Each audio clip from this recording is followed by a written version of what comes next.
Joseph Mar Gregorios മെത്രാപ്പൊലീത്തയെ കാതോലിക്കയായി വാഴിക്കുന്ന ചടങ്ങിലേക്ക് സംസ്ഥാന സർക്കാരിന് പ്രതിനിധി സംഘത്തെ അയക്കാൻ വിലക്കില്ലെന്ന് ഹൈക്കോടതി. ലെബനോണിലേക്ക് പ്രതിനിധി സംഘത്തെ അയക്കുന്നത് സ്റ്റേ ചെയ്യണമെന്ന ആവശ്യം അംഗീകരിച്ചില്ല. ശ്രീകാന്ത് ചേരുന്നുണ്ട് തിരുവനന്തപുരത്ത് നിന്ന് വിവരങ്ങളുമായി. ഇനിയിപ്പോൾ 25-ാം തീയതിയാണ് ഈ ചടങ്ങ് നടക്കുന്നത്. അപ്പോൾ ആ സമയത്ത് വന്നിരിക്കുന്ന ഈ ഒരു ഹൈക്കോടതിയുടെ നിർദ്ദേശം അത് വളരെ ആശ്വാസമാകുന്നു സർക്കാരിന്, അല്ലേ?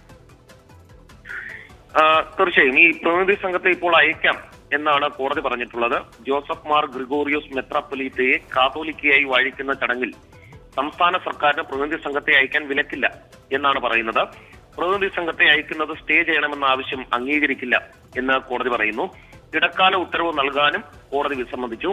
കോടതി ഇടപെടേണ്ട വിഷയമല്ല ഇതെന്ന് ഡിവിഷൻ ബെഞ്ച് നിരീക്ഷിച്ചുകൊണ്ടാണ് ഈ തീരുമാനമെടുത്തിട്ടുള്ളത്.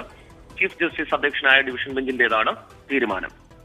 ഓക്കെ, ശ്രീകാന്താണ് വിവരങ്ങളുമായി നമുക്കൊപ്പം ചേർന്നത്.